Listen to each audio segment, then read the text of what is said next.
Bonjour à tous et à toutes, et bienvenue. Bienvenue à ce premier épisode où je vais vous faire découvrir la Fondation SCP et ses merveilles. Enfin, merveille, c'est un bon grand mot pour des créatures qui pour la plupart veulent votre mort. Hello there. Enfin bon, après il y a des gens chelous sur Terre, je vais pas être le premier à juger. Donc bon, si aujourd'hui je vais vous parler de notre belle planète, la planète Terre, et je vous demandais de penser à un truc, vous penseriez à quoi? À nous, les humains? Notre espèce? L'espèce dominante? Aux animaux? Qui sont quand même pour la plupart intéressants et même certains très bizarres? Ou la végétation? Oui, c'est ça, c'est cette dernière-là dont on va parler, la végétation. Et aujourd'hui, avec tout ça, je vais vous le présenter SCP-1001. Un SCP qui est un mélange entre un arbre et une plante, et qui a pas très bien capté le système de photosynthèse. Enfin bon, je vous laisse découvrir ça, préparez votre popcorn, installez-vous bien, je vais chercher ma tenue pour accéder au dossier, et on se revoit tout de suite.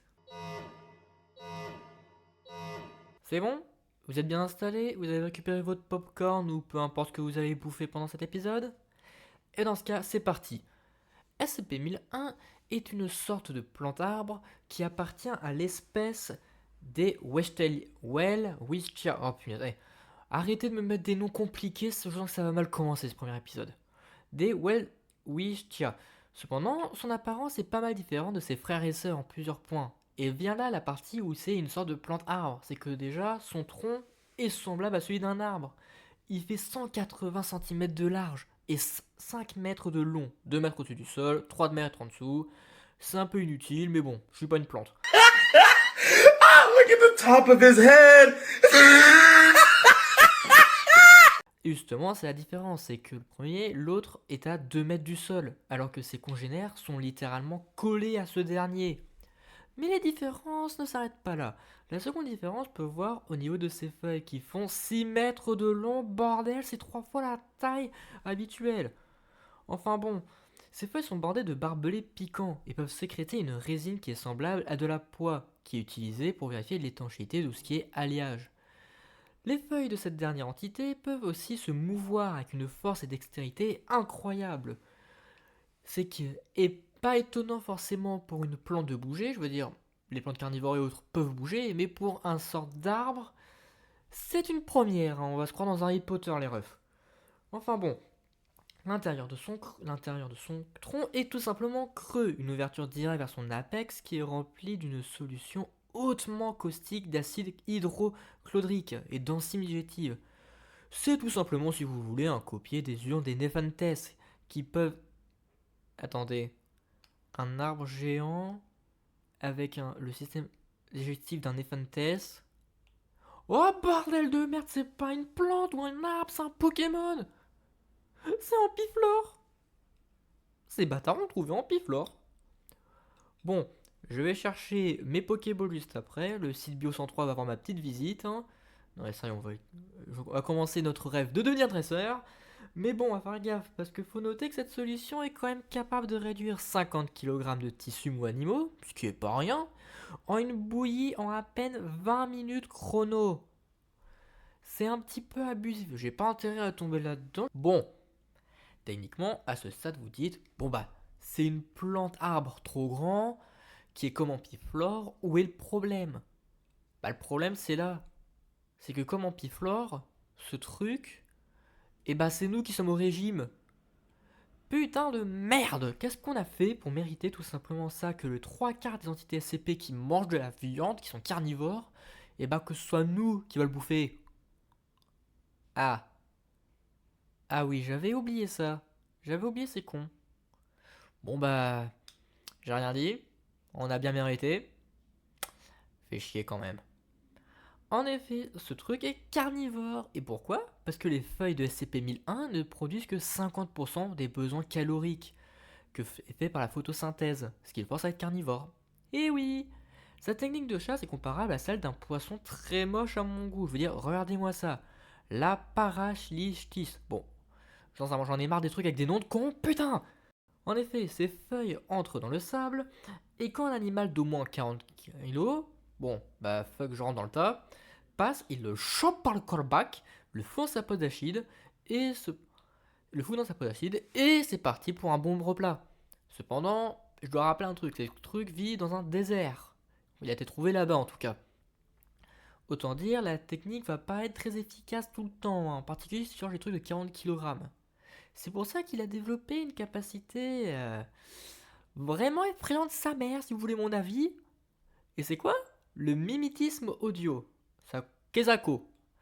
Eh ben c'est simple, tout son qu'il entend, il est capable de le reproduire, de recombiner, pour tout simplement attirer ses proies à lui. Sur l'être humain, ça marche nickel, hein. Je veux dire, tu perds ton pote dans un désert, d'un coup tu es proche d'une plante et t'entends ton pote à l'intérieur, tu dis c'est quoi ce bordel putain? Bah bien sûr que tu vas aller voir, et hop, tu te fais choper, ça part. Par contre, ça me donne une idée. Attendez, je vais peut-être faire un truc qui va peut-être nous sauver de ce SCP. Je reviens. 5 minutes later. Voilà, bon, maintenant on va attendre de voir les effets de ce que ça donnera. Peut-être qu'on quelqu'un passera par là plus tard. Mais bon, vous doutez, on n'est pas les seuls trucs au régime. Bien sûr, on est sa proie préférée. Ah, quel honneur. Cependant, il peut accepter d'autres animaux. Les primates, les chiens, les perroquets, cochons, castors, fourmis et les oiseaux bâtisseurs de nids. Pourquoi? Bah un point commun, l'intelligence. Tous ces animaux possèdent un certain degré d'intelligence, qui est quand même pas mal pour certains. Enfin bon, il faut quand même qu'on me dise pourquoi les cochons sont dans le tas. Peu importe. Comment ils détectent l'intelligence, c'est pas connu. Mais bon, tout ce que je sais, c'est que techniquement, mon plan que j'avais pour me débarrasser de quelques trucs gênants marche pas. Je doute que leur niveau d'intelligence soit trop élevé, pas assez élevé pour que ça devienne intéressant pour SCP-1001. Ah là là, il est fort notre ampiflore international. Ça marche quand même mieux comme ça. Cependant, il n'est pas non plus capable de tout.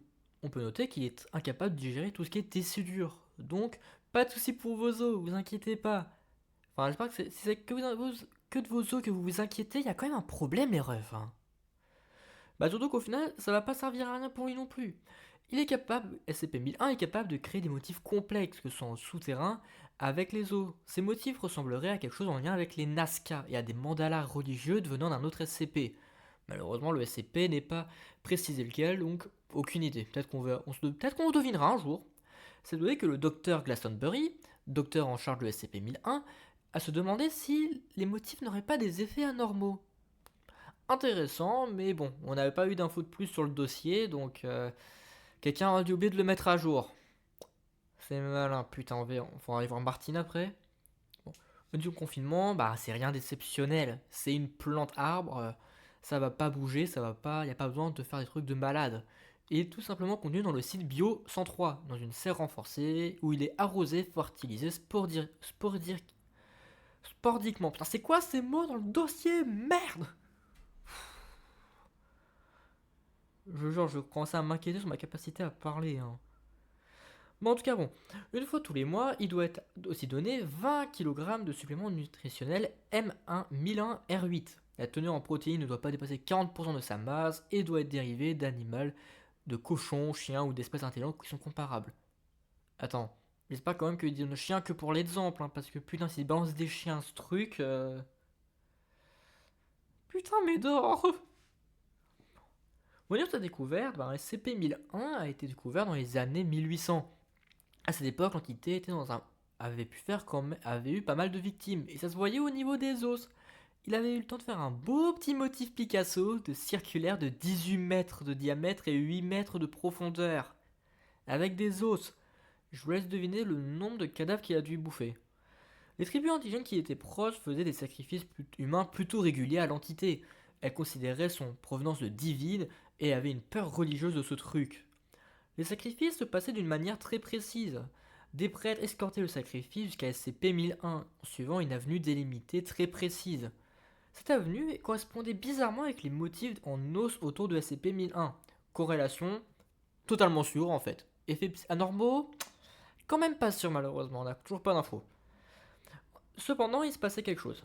Dans un cas où tout se passait bien, le sacrifice serait mangé et les prêtres pourraient tout simplement rentrer chez eux. Cependant, si le chemin de l'avenue n'était pas respecté, les prêtres se feraient bouffer en plus du sacrifice. Et là putain, parle de suivre le chemin parce que sinon tu te fais déboîter la tronche. Il y avait aussi des rares instances où il arrivait que SCP-1001 demandait à un prêtre de déplacer un Ce qui était récompensé soit par un cadeau dont on ne sait rien actuellement, ou la date du prochain sacrifice sera tout simplement repoussée. La raison pourquoi les sacrifices ont été faits, car il l'a demandé. Oui, oui, l'arbre. Il a demandé les sacrifices. Comment? On sait pas. Battez-moi avec son mythisme audio. On sait pas comment il a fait la phrase pour demander un sacrifice, mais techniquement il l'a demandé aux indigènes, avec une voix de quelqu'un d'important. On n'a pas d'infos sur qui était cette personne, si c'était une voix de divinité ou autre, mais ça a été suffisant pour leur faire croire que ça venait, que SCP-1001 était divin et qu'il fallait lui faire des sacrifices. Autant dire, c'est bien le bordel tout ça quand même, hein. Mais bon, après, maintenant il est l'heure quand même de noter la dangerosité de ce SCP. Sur une note de 5 étoiles, je donne à SCP-1001 la fameuse note de 2,5 étoiles. Pourquoi? Tout simplement parce que c'est un arbre. Sa boîte en piflore, la différence avec le vrai en piflore, c'est qu'il peut pas bouger le ref. Si t'es dans un diamètre de 6 mètres de lui, t'auras pas de problème. Faut arrêter de se casser la tête. Et si t'es con, eh ben encore mieux, t'auras encore moins de soucis à te faire normalement. Techniquement, le truc le plus dangereux avec ce SCP reste son mimétisme audio. Si t'es pas au courant de son existence et de ce qu'il est capable de faire, il est plus que probable que tu vas t'approcher en entendant la voix. Surtout si ça vient de la voix d'un de tes amis. Tu vas être curieux, il va te choper par le callback et hop, ça part en bouffe les refs. Enfin bon, sur ce, j'espère que cette vidéo vous a plu. Je suis hyper heureux de faire ma première vidéo, enfin, en particulier sur un SCP. Je vous laisse finir votre popcorn, et je vous dis ciao pour une prochaine fois les amis. Tchuss!